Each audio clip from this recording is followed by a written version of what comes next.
ശ്രീമന്നാരായണീയം ദശകം 21 നവവർഷങ്ങളും സപ്തദ്വീപാദികളും. ശ്ലോകം 11. അഗജാനന പത്മാർക്കം ഗജാനനമഹർനിശം അനേകദം തം ഭക്താനാം ഏകദന്തമുപാസ്മഹേ. സരസ്വതി നമസ്തുഭ്യം വരദേ ജ്ഞാനരൂപിണി വിദ്യാരംഭം കരിഷ്യാമി സിദ്ധിർഭവതു മേ സദാ. ഗുരുർബ്രഹ്മ ഗുരുർവിഷ്ണുർഗുരുർദേവോ മഹേശ്വര ഗുരുഃ സാക്ഷാത് പരം ബ്രഹ്മ തസ്മൈ ശ്രീ ഗുരവേ നമഃ. ഓം നമോ ഭഗവതേ വാസുദേവായ.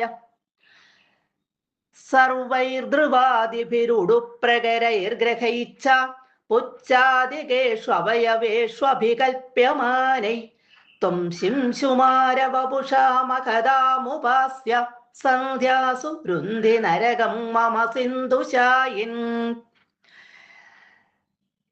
കഴിഞ്ഞ ശ്ലോകത്തില്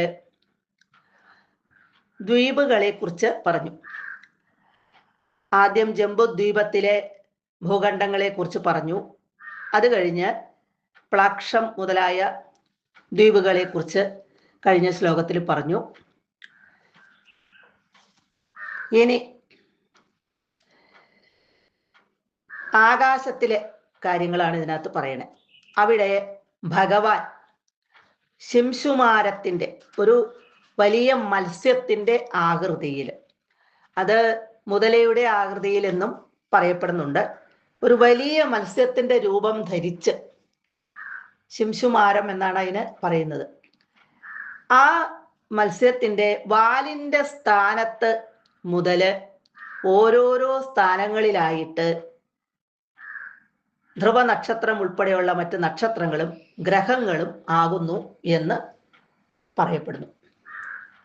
പുച്ഛാദികേഷു, പുച്ഛം വാൽ തുടങ്ങിയ അവയവേഷു, അതാത് അവയവങ്ങളുടെ സ്ഥാനത്ത്, ആ വലിയ മത്സ്യത്തിന്റെ ആകൃതിയിലുള്ള ആ ഭഗവാന്റെ രൂപത്തിന്റെ വാലിന്റെ അറ്റത്ത് മുതല് ഓരോരോ അവയവങ്ങളുടെ സ്ഥാനത്ത് അഭികൽപ്യമാനൈ സങ്കല്പിക്കപ്പെടുന്ന ധ്രുവാദിഭി, ധ്രുവൻ മുതലായ സർവൈ സകല ഉടുപ്രകരൈർ, ഉടു നക്ഷത്രം, ഇവിടെ പ്രകരം കൂട്ടം, സകല നക്ഷത്ര കൂട്ടങ്ങളോടും ഗ്രഹൈച്ച സൂര്യൻ ചന്ദ്രൻ തുടങ്ങിയ ഗ്രഹങ്ങളോടും കൂടിയവനും സന്ധ്യാസു സന്ധ്യ തോറും, അതായത് മൂവന്തിക്കും 3 സന്ധ്യകൾക്കും, ശിംശുമാര വപുഷ വലിയ മത്സ്യത്തിന്റെ വപു എന്ന് പറഞ്ഞ ശരീരം, ഇവിടെ ആകൃതിയിലുള്ള വലിയ മത്സ്യത്തിന്റെ ആകൃതിയിലുള്ള അല്ലെങ്കിൽ മത്സ്യത്തിന്റെ ആ രൂപം ധരിച്ച ആ ഭഗവാനെ മഹദാം യോഗ്യരായിട്ടുള്ളവര്, മഹാന്മാരായിട്ടുള്ളവര് ഉപാസ്യ. അപ്പൊ അങ്ങനെ മത്സ്യത്തിന്റെ വടിവുള്ളവനായിട്ട് യോഗ്യരായിട്ടുള്ളവരാൽ ഉപാസ്യ സേവിക്കപ്പെടേണ്ടവനും ഉപാസിക്കപ്പെടേണ്ടവനും സിന്ധുശായിൻ, സിന്ധു സമുദ്രം, ഇവിടെ സിന്ധു എന്ന് പറഞ്ഞാൽ ഇവിടെ പാലാഴിയാണ് ഉദ്ദേശിക്കുന്നത്. സിന്ധുശായിൻ പാലാഴിയിൽ ശയിക്കുന്നവനുമായ, പള്ളി കൊള്ളുന്നവനുമായ ത്വം അവിടുന്ന്, മമ എൻ്റെ, ഈയുള്ളവന്റെ, നരകം രുന്ധി നരകത്തെ തടയുമാറാകണമേ. ഇവിടെ നരകത്തെ തടയുക എന്ന് പ്രാർത്ഥിക്കുന്നത് നരകത്തിന് തുല്യമായിട്ടുള്ള ആ രോഗപീഠയെ, രോഗം കൊണ്ടുള്ള ദുരിതങ്ങളെ ശമിപ്പിക്കണേ എന്നും, നരകത്തിന് കാരണമായ, നരകത്തിലേക്ക് പോകേണ്ടതായ ആ അവസ്ഥയെ, അതായത് ഓരോ പാപങ്ങൾ ചെയ്യുമ്പോഴാണ് നരകത്തിൽ പോവുക, അങ്ങനെയുള്ള നരകത്തിന് കാരണമായ പാപത്തെ മാറ്റിത്തരയണമേ എന്നും കൂടി ഇവിടെ പ്രാർത്ഥിക്കണം. ഇപ്പൊ ഭഗവാൻ ശിംശുമാരം എന്ന പേരില് ഒരു വലിയ മത്സ്യത്തിന്റെ ആകൃതിയിൽ ആകാശത്ത് നിൽക്കുന്നതായിട്ട് സങ്കല്പിക്കുകയാണ്.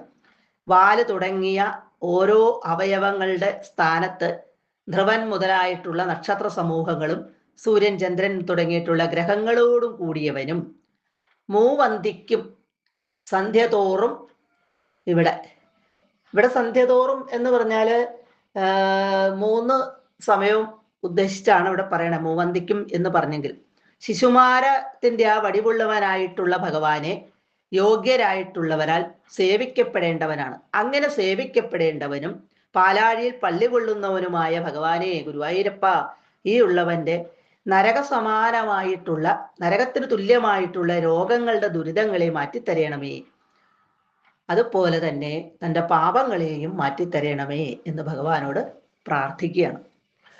സർവത്ര ഗോവിന്ദ നാമ സങ്കീർത്തനം, ഗോവിന്ദ ഗോവിന്ദ.